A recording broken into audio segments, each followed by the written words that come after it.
Chapter 5 The Island of the Nine Whirlpools The dark arch that led to the witch's cave was hung with a black and yellow fringe of live snakes. As the Queen went in, keeping carefully in the middle of the arch, all the snakes lifted their wicked flat heads and stared at her with their wicked yellow eyes. You know it is not good manners to stare, even at royalty, except, of course, for cats. And the snakes had been so badly brought up that they even put their tongues out at the poor lady.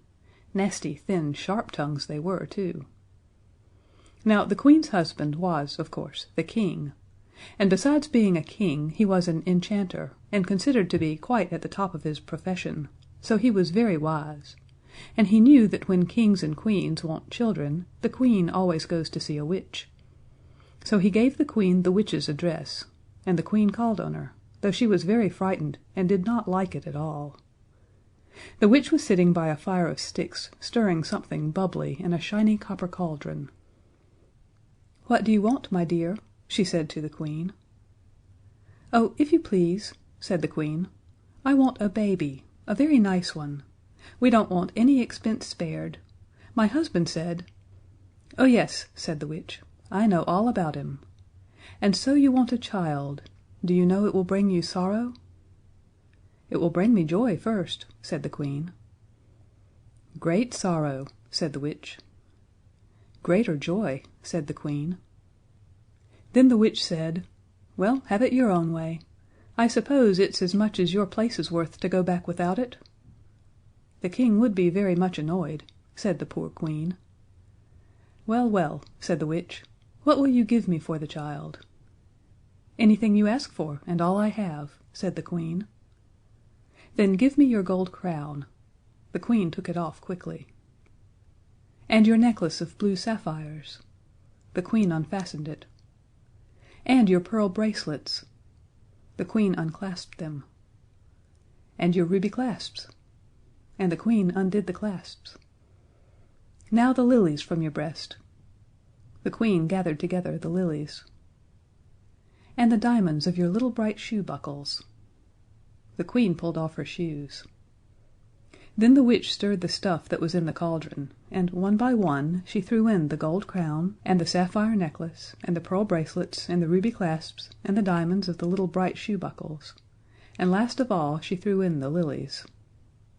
The stuff in the cauldron boiled up in foaming flashes of yellow and blue and red and white and silver, and sent out a sweet scent, and presently the witch poured it out into a pot and set it to cool in the doorway among the snakes. Then she said to the Queen, "Your child will have hair as golden as your crown, eyes as blue as your sapphires. The red of your rubies will lie on its lips, and its skin will be clear and pale as your pearls. Its soul will be white and sweet as your lilies, and your diamonds will be no clearer than its wits." "Oh, thank you, said the Queen. "And when will it come?" "You will find it when you get home." "And won't you have something for yourself?" asked the Queen. "Any little thing you fancy. Would you like a country, or a sack of jewels?" "Nothing, thank you," said the witch. "I could make more diamonds in a day than I should wear in a year." "Well, but do let me do some little thing for you," the Queen went on. "Aren't you tired of being a witch? Wouldn't you like to be a duchess or a princess or something like that?" "There is one thing I should rather like," said the witch, "but it's hard to get in my trade." "Oh, tell me what," said the Queen. "I should like someone to love me," said the witch. Then the Queen threw her arms around the witch's neck and kissed her 100 times. "Why," she said, "I love you better than my life. You've given me the baby, and the baby shall love you too." "Perhaps it will," said the witch. "And when the sorrow comes, send for me. Each of your 50 kisses will be a spell to bring me to you. Now drink up your medicine, there's a dear, and run along home." So the Queen drank the stuff in the pot, which was quite cool by this time, and she went out under the fringe of snakes, and they all behaved like good Sunday school children. Some of them even tried to drop a curtsy to her as she went by, though that is not easy when you are hanging wrong way up by your tail. But the snakes knew the Queen was friends with their mistress, so of course they had to do their best to be civil. When the Queen got home, sure enough there was the baby lying in the cradle with the royal arms blazoned on it, crying as naturally as possible. It had pink ribbons to tie up its sleeves, so the Queen saw at once it was a girl. When the King knew this he tore his black hair with fury. "Oh, you silly, silly Queen," he said. "Why didn't I marry a clever lady?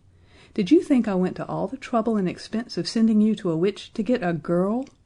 You knew well enough it was a boy I wanted. A boy, an heir, a prince, to learn all my magic and my enchantments, and to rule the kingdom after me. I'll bet a crown, my crown," he said, "you never even thought to tell the witch what kind you wanted, did you now?" And the Queen hung her head and had to confess that she had only asked for a child.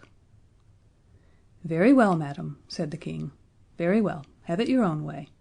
And make the most of your daughter while she is a child." The Queen did. All the years of her life had never held half so much happiness as now lived in each of the moments when she held her little baby in her arms. And the years went on, and the King grew more and more clever at magic, and more disagreeable at home, and the Princess grew more beautiful and more dear every day she lived.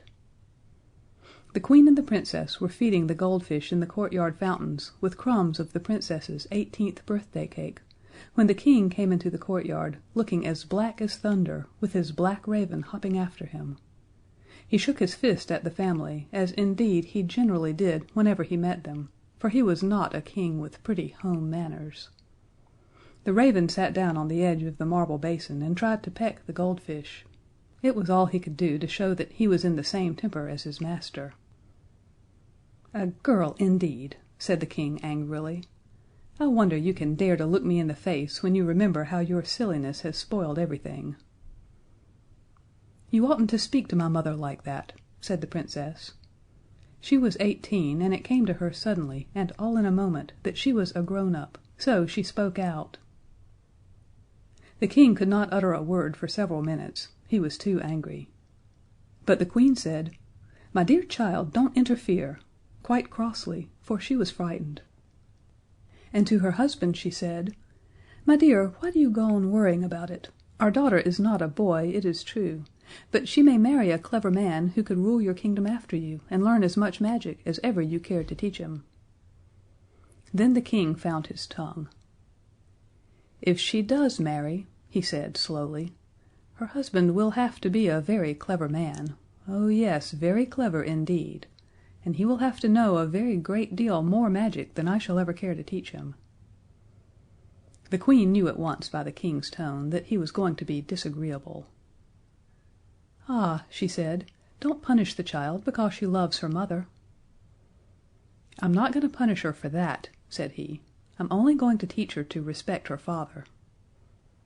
And without another word he went off to his laboratory and worked all night, boiling different colored things in crucibles, and copying charms in curious twisted letters from old brown books with mold stains on their yellowy pages.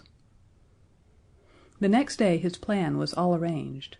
He took the poor Princess to the Lone Tower, which stands on an island in the sea 1,000 miles from everywhere. He gave her a dowry and settled a handsome income on her. He engaged a competent dragon to look after her, and also a respectable griffin whose birth and upbringing he knew all about. And he said, "Here you shall stay, my dear, respectful daughter, till the clever man comes to marry you. He'll have to be clever enough to sail a ship through the 9 whirlpools that spin around the island, and to kill the dragon and the griffin. Till he comes you'll never get any older or any wiser. No doubt he will soon come. You can employ yourself in embroidering your wedding gown. I wish you joy, my dutiful child." And his carriage, drawn by live thunderbolts (thunder travels very fast), rose in the air and disappeared, and the poor Princess was left, with the dragon and the griffin, on the island of the 9 whirlpools. The Queen, left at home, cried for a day and a night, and then she remembered the witch and called to her. And the witch came, and the Queen told her all. "For the sake of the twice 25 kisses you gave me," said the witch, "I will help you. But it is the last thing I can do, and it is not much. Your daughter is under a spell, and I can take you to her. But if I do, you will have to be turned to stone, and to stay so till the spell is taken off the child." "I would be a stone for 1,000 years," said the poor Queen, "if at the end of them I could see my dear again." So the witch took the Queen in a carriage drawn by live sunbeams, which travel more quickly than anything else in the world, and much quicker than thunder, and so away and away to the Lone Tower on the island of the 9 Whirlpools. And there was the Princess sitting on the floor in the best room of the Lone Tower, crying as if her heart would break, and the dragon and the griffin were sitting primly on each side of her. "Oh, Mother, Mother, Mother!" she cried, and hung around the Queen's neck as if she would never let go. "Now," said the witch, when they had all cried as much as was good for them, "I can do 1 or 2 other little things for you. Time shall not make the Princess sad. All days will be like one day till her deliverer comes. And you and I, dear Queen, will sit in stone at the gate of the tower.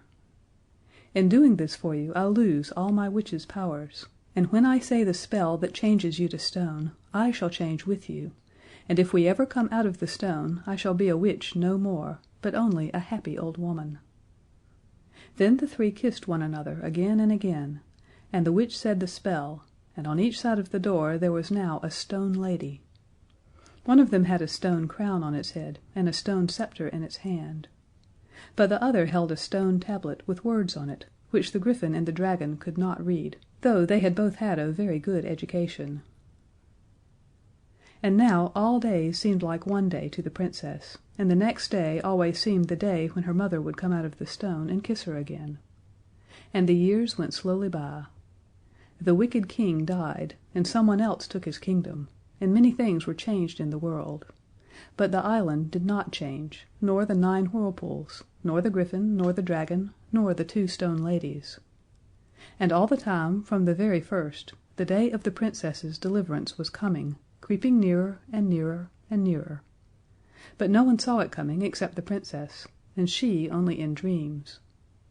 And the years went by in tens and in hundreds, and still the 9 Whirlpools spun around, roaring in triumph the story of many a good ship that had gone down in their swirl, bearing with it some prince who had tried to win the Princess and her dowry. And the great sea knew all the other stories of the princes who had come from very far, and had seen the Whirlpools, and had shaken their wise young heads and said, "'Bout ship!"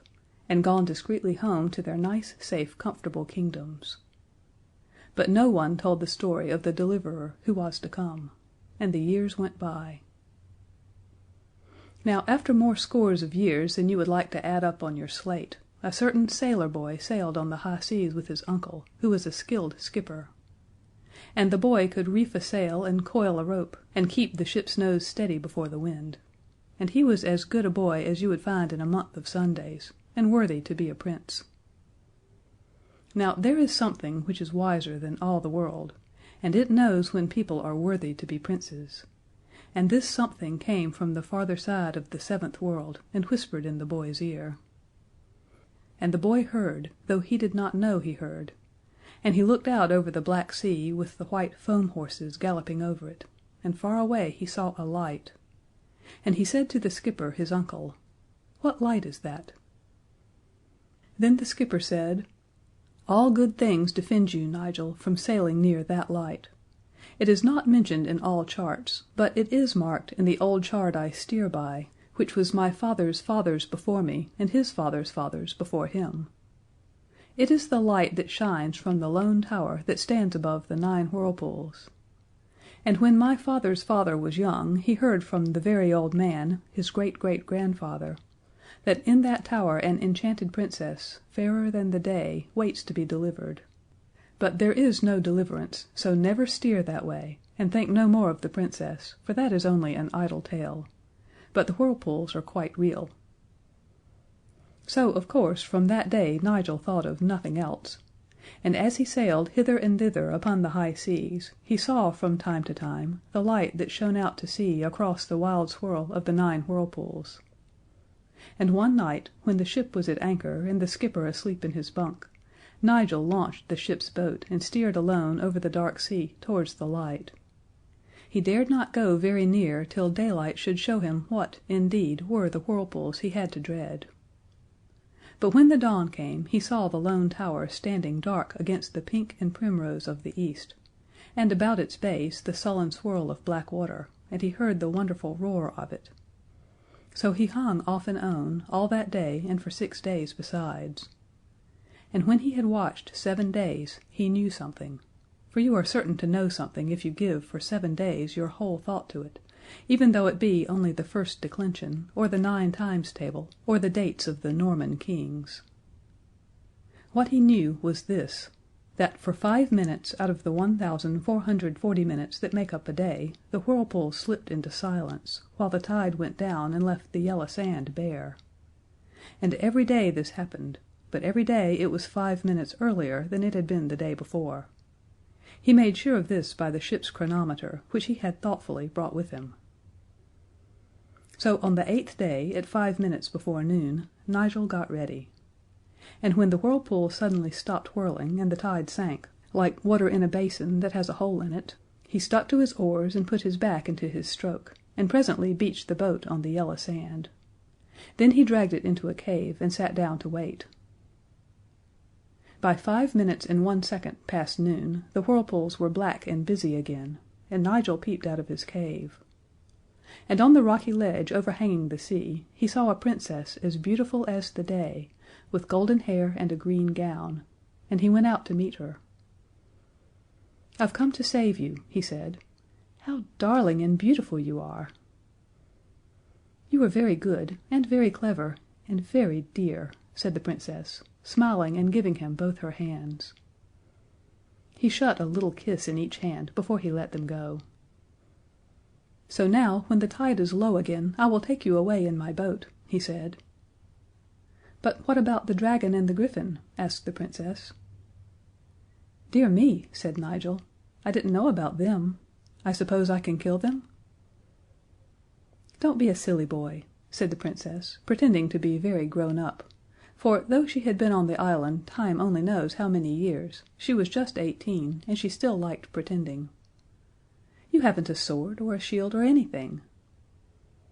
"Well, don't the beasts ever go to sleep?" "Why, yes," said the Princess, "but only once in 24 hours, and then the dragon is turned to stone. But the griffin has dreams. The griffin sleeps at tea time every day, but the dragon sleeps every day for 5 minutes, and every day it is 3 minutes later than it was the day before." "What time does he sleep today?" asked Nigel. "At 11," said the Princess. "Ah," said Nigel. "Can you do sums?" "No," said the Princess sadly. "I was never good at them."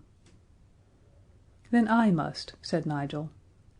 "I can, but it's slow work, and it makes me very unhappy. It'll take me days and days." "Don't begin yet," said the Princess. "You'll have plenty of time to be unhappy when I'm not with you. Tell me all about yourself." So he did, and then she told him all about herself. "I know I've been here a long time," she said, "but I don't know what time is. And I am very busy sewing silk flowers on a golden gown for my wedding day. And the griffin does the housework, his wings are so convenient and feathery for sweeping and dusting. And the dragon does the cooking. He's hot inside, so of course it's no trouble to him. And though I don't know what time is, I'm sure it's time for my wedding day, because my golden gown only wants one more white daisy on the sleeve, and a lily on the bosom of it, and then it will be ready." Just then they heard a dry rustling clatter on the rocks above them, and a snorting sound. "It's the dragon," said the Princess hurriedly. "Good-bye. Be a good boy, and get your sum done." And she ran away and left him to his arithmetic. Now, the sum was this. If the whirlpools stop and the tide goes down once in every 24 hours, and they do it 5 minutes earlier every 24 hours, and if the dragon sleeps every day and he does it 3 minutes later every day, in how many days and at what time in the day will the tide go down 3 minutes before the dragon falls asleep? It is quite a simple sum, as you see. You could do it in a minute because you have been to a good school and have taken pains with your lessons. But it was quite otherwise with poor Nigel. He sat down to work out his sum with a piece of chalk on a smooth stone. He tried it by practice and the unitary method, by multiplication, and by rule of 3 3/4. He tried it by decimals and by compound interest. He tried it by square root and by cube root. He tried it by addition, simple and otherwise, and he tried it by mixed examples in vulgar fractions. But it was all of no use. Then he tried to do the sum by algebra, by simple and by quadratic equations, by trigonometry, by logarithms, and by conic sections. But it would not do. He got an answer every time, it is true, but it was always a different one, and he could not feel sure which answer was right. And just as he was feeling how much more important than anything else it is to be able to do your sums, the Princess came back. And now it was getting dark. "Why, you've been 7 hours over that sum," she said, "and you haven't done it yet.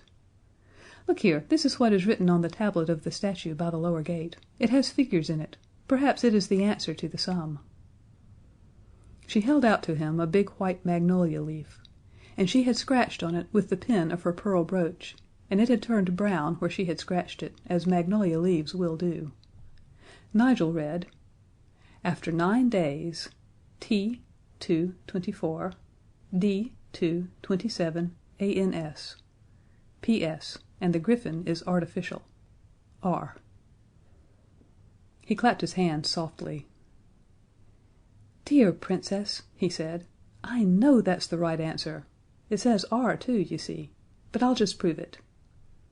So he hastily worked the sum backward in decimals and equations and conic sections, and all the rules he could think of, and it came right every time. "So now we must wait," he said. And they waited. And every day the Princess came to see Nigel and brought him food cooked by the dragon, and he lived in his cave and talked to her when she was there, and thought about her when she was not, and they were both as happy as the longest day in summer. Then at last came the day. Nigel and the Princess laid their plans. "You're sure he won't hurt you, my only treasure?" said Nigel. "Quite," said the Princess. "I only wish I were half as sure that he wouldn't hurt you." "My Princess," he said tenderly, "two great powers are on our side, the power of love and the power of arithmetic. Those two are stronger than anything else in the world." So when the tide began to go down, Nigel and the Princess ran out onto the sands, and there, in full sight of the terrace where the dragon kept watch, Nigel took his Princess in his arms and kissed her. The griffin was busy sweeping the stairs of the Lone Tower, but the dragon saw, and he gave a cry of rage, and it was like 20 engines all letting off steam at the top of their voices inside Cannon Street Station. And the two lovers stood looking up at the dragon. He was dreadful to look at. His head was white with age, and his beard had grown so long that he caught his claws in it as he walked. His wings were white with the salt that had settled on them from the spray of the sea. His tail was long and thick and jointed and white, and had little legs to it, any number of them, far too many, so that it looked like a very large fat silkworm. And his claws were as long as lessons and as sharp as bayonets. "Goodbye, love," cried Nigel, and ran out across the yellow sand toward the sea. He had one end of a cord tied to his arm. The dragon was clambering down the face of the cliff, and next moment he was crawling and writhing and sprawling and wriggling across the beach after Nigel, making great holes in the sand with his heavy feet, and the very end of his tail, where there were no legs, made, as it dragged, a mark in the sand such as you make when you launch a boat, and he breathed fire till the wet sand hissed again, and the water of the little rock pools got quite frightened and all went off in steam. Still Nigel held on, and the dragon after him. The Princess could see nothing for the steam, and she stood crying bitterly, but still holding on tight with her right hand to the other end of the cord that Nigel had told her to hold, while with her left she held the ship's chronometer, and looked at it through her tears, as he had bidden her look, so as to know when to pull the rope. On went Nigel over the sand, and on went the dragon after him. And the tide was low, and the sleepy little waves lapped the sand's edge. Now at the lip of the water Nigel paused and looked back, and the dragon made a bound, beginning a scream of rage that was like all the engines of all the railways in England. But it never uttered the second half of that scream, for now it knew suddenly that it was sleepy, and turned to hurry back to dry land, because sleeping near whirlpools is so unsafe. But before it reached the shore, sleep caught it and turned it to stone. Nigel, seeing this, ran shoreward for his life, and the tide began to flow in, and the time of the whirlpool sleep was nearly over, and he stumbled and he waded and he swam, and the Princess pulled for dear life at the cord in her hand, and pulled him up onto the dry shelf of rock just as the great sea dashed in and made itself once more into the girdle of 9 whirlpools all around the island. But the dragon was asleep under the whirlpools, and when he woke up from being asleep he found he was drowned, so there was an end of him. "Now there's only the griffin," said Nigel, and the Princess said, "Yes, only," and she kissed Nigel and went back to sew the last leaf of the last lily on the bosom of her wedding gown. She thought and thought of what was written on the stone about the griffin being artificial, and next day she said to Nigel, "You know a griffin is half a lion and half an eagle, and the other two halves, when they've joined, make the Leo Griff. But I've never seen him. Yet I have an idea." So they talked it over and arranged everything. When the griffin fell asleep that afternoon at tea time, Nigel went softly behind him and trod on his tail, and at the same time the Princess cried, "Look out! There's a lion behind you!" And the griffin, waking suddenly from his dreams, twisted his large neck around to look for the lion, saw a lion's flank, and fastened its eagle beak in it, for the griffin had been artificially made by the King Enchanter, and the two halves had never really got used to each other. So now the eagle half of the griffin, who was still rather sleepy, believed that it was fighting a lion, and the lion part, being half asleep, thought it was fighting an eagle, and the whole griffin, in its deep drowsiness, hadn't the sense to pull itself together and remember what it was made of. So the griffin rolled over and over, one end of it fighting with the other, till the eagle end pecked the lion end to death, and the lion end tore the eagle end with its claws till it died. And so the griffin that was made of a lion and an eagle perished, exactly as if it had been made of Kilkenny cats. "Poor griffin," said the Princess. "It was very good at the housework. I always liked it better than the dragon, it wasn't so hot-tempered." At that moment there was a soft, silky rush behind the Princess, and there was her mother, the Queen, who had slipped out of the stone statue at the moment the griffin was dead, and now came hurrying to take her dear daughter in her arms. The witch was clambering slowly off her pedestal. She was a little stiff from standing still so long. When they had all explained everything over and over to each other, as many times as was good for them, the witch said, "Well, but what about the whirlpools?" And Nigel said he didn't know. Then the witch said, "I'm not a witch any more. I'm only a happy old woman, but I know some things still. Those whirlpools were made by the Enchanter King's dropping 9 drops of his blood into the sea, and his blood was so wicked that the sea has been trying ever since to get rid of it, and that made the whirlpools. Now you've only got to go out at low tide." So Nigel understood and went out at low tide, and found in the sandy hollow left by the first whirlpool a great red ruby. That was the first drop of the wicked King's blood. The next day Nigel found another, and the next day another, and so on till the 9th day, and then the sea was as smooth as glass. The 9 rubies were used afterwards in agriculture. You had only to throw them out into a field if you wanted it plowed. Then the whole surface of the land turned itself over in its anxiety to get rid of something so wicked, and in the morning the field was found to be plowed as thoroughly as any young man at Oxford. So the wicked King did some good after all. When the sea was smooth, ships came from far and wide, bringing people to hear the wonderful story. And a beautiful palace was built, and the Princess was married to Nigel in her gold dress, and they all lived happily as long as was good for them. The dragon still lies, a stone dragon on the sand, and at low tide the little children play around him and over him. But the pieces that were left of the griffin were buried under the herb bed in the palace garden, because it had been so good at housework, and it wasn't its fault that it had been made so badly and put to such poor work as guarding a lady from her lover. I have no doubt that you will wish to know what the Princess lived on during the long years when the dragon did the cooking. My dear, she lived on her income, and that is a thing that a great many people would like to be able to do. End of chapter 5.